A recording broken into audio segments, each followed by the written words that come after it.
Salam BUMDes sukses. Ketemu kembali dengan aplikasi Aku BUMDes. Kali ini kita akan mencoba menjelaskan bagaimana pengurus baru melanjutkan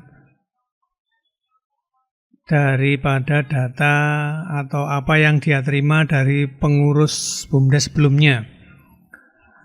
Yaitu tentunya kita atau sebagai pengurus baru mewarisi apa-apa yang ditinggalkan oleh pengurus lama ya. Yang diberikan oleh pengurus lama itu tentunya berupa catatan keuangan ya. Kemudian kita perlu juga cek kondisi-kondisinya. Nah, ini kita contohkan. Tentunya kita dalam melanjutkan sebuah BUMDes itu akan menerima saldo kas tunai. Ya, yaitu uang tunai yang masih ada. Kemudian ada saldo yang ada di bank. Nah, itu uangnya yang masih ada di bank ada berapa gitu ya. Kemudian selain kas, selain uang gitu, kita menerima inventaris tentunya kalau mereka punya aset ya. Kalau pengurus sebelumnya punya aset, inventaris itu misalnya, nah kita akan terima inventaris itu bisa berupa alat-alat atau apa yang mereka miliki inventarisnya ya. Nah, di inventaris itu yang diinput tentunya mereka dulu belinya berapa. Nah, mereka dulu belinya berapa. Karena mungkin sudah dipakai 3 tahun atau 4 tahun, tentunya ada nilai penyusutan. Ya, ada nilai penyusutan. Jadi dulu mereka belinya ini misalnya laptop 6,5 juta. Nah, karena sudah dipakai 3 tahun atau berapa tahun, tentunya laptop ini harganya enggak segitu lagi. Nah, jadi kita terima itu tentunya bukan seharga 6,5 juta, tapi kita terimanya nilai nyusutnya, nilai setelah menyusut. Nah, misalnya sudah nyusut nilainya 2 juta, kita terimanya sekarang berarti 4,5 juta seperti itu ya. Jadi nilai real yang kita terima, harga perolehannya tentunya setelah dipotong penyusutan ini. Nah, mungkin mereka dulu belinya ini nilainya ya, harga perolehan mereka sekian, seperti ini. Kemudian karena mengalami penyusutan, akhirnya yang kita lanjutkan nilainya ya sekian. Nah, seperti ini ya. Nah, yang data kemarin gimana? Ya data kemarin ya biarkan saja karena kan sudah selesai pertanggungjawabannya sama pengurus yang lama. Jadi kita lanjutkan dengan data baru. Dengan nilai-nilai barang yang tentunya juga sesuai dengan kondisi yang kita terima ya. Setelah penyusutannya ditanggung oleh pengurus BUMDes sebelumnya. Kemudian selain inventaris kita diwariskan juga stok. Misalnya kita ada unit perdagangan, tentunya ada sisa-sisa stok yang ada.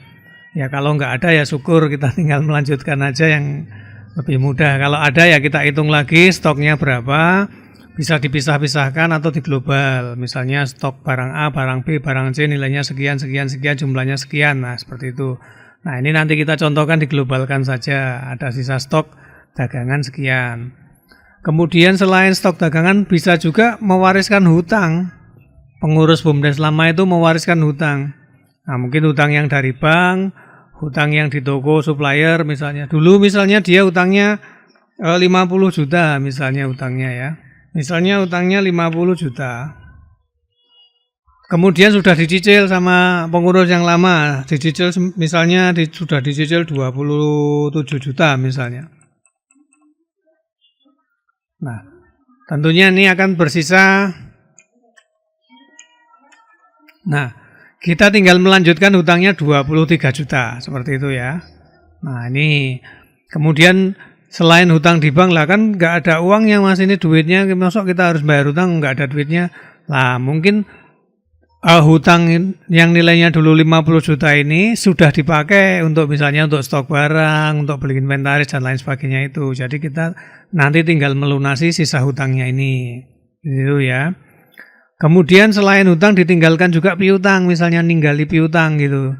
Misalnya piutang ke warung, piutang ke warga. Nah piutangnya bukan piutang awal, tapi piutang akhir, terakhir posisi piutang terakhirnya ya.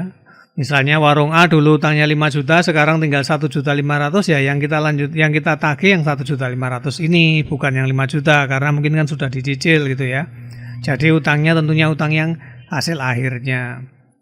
Nah kemudian selain hutang, piutang yang kita wariskan, kita juga diwarisi perlengkapan. Misalnya meja kantor, stempel, atau kertas gitu ya. Nah ini seperti kertas, kalau mereka dulu pengurus lamanya itu memasukkannya sebagai beban, walaupun barangnya ada kita anggap nol berarti. Nah, kita berarti nggak ada nilainya. Kita punya kertasnya tapi nggak ada nilainya. Jadi kertas yang banyak itu sebenarnya bukan dijadikan langsung beban operasional atau beban administrasi, tapi masuk ke perlengkapan dulu. Nah, kita beli. Nah, dia akan habis, akan terpakai nanti menjadi beban setelah barangnya habis. Jadi pertama kita beli itu jadi aset, kemudian setelah kita pakai jadi sisanya, jadi sisa stoknya itu jadi aset masih, dan kertas yang sudah dipakai itu jadi beban. Nah, seperti itu ya. Jadi kertas itu masuknya di perlengkapan. Jadi kalau itu dimasukkan di kelompok perlengkapan, nah sisanya ini yang kita warisi ya. Misalnya meja kantor dulu belinya 1,5 juta. Lah ini kok nggak menyusut mas? Nah meja itu nanti nyusutnya kalau rusak misalnya gitu ya. Nah kita kan nggak perlu perbaikan meja, nggak ada dijual juga gitu ya. Kemudian ini ada stempel, misalnya diwarisi stempel gitu ya. Ini juga harus dihitung nilainya. Nah, dari keseluruhan warisan ini, dari keseluruhan apa yang ditinggalkan ini, itulah modal awal kita. Ya, modal awal pengurus baru setelah dipotong oleh penyusutan-penyusutan gitu ya. Ini modal awal lama misalnya. Kemudian setelah dipotong penyusutan-penyusutan, nah inilah akhirnya kita memperoleh modal awal untuk dilanjutkan oleh pengurus baru gitu ya. Jadi yang diwarisi itu saldo kas lunes, saldo kas di bank, inventaris, stok barang dagangan kalau ada, hutang, piutang dan perlengkapan gitu ya. Nah, nanti bagaimana inputnya dalam aplikasi kita akan kita lanjutkan dipraktekkan dalam aplikasi Aku BUMDes.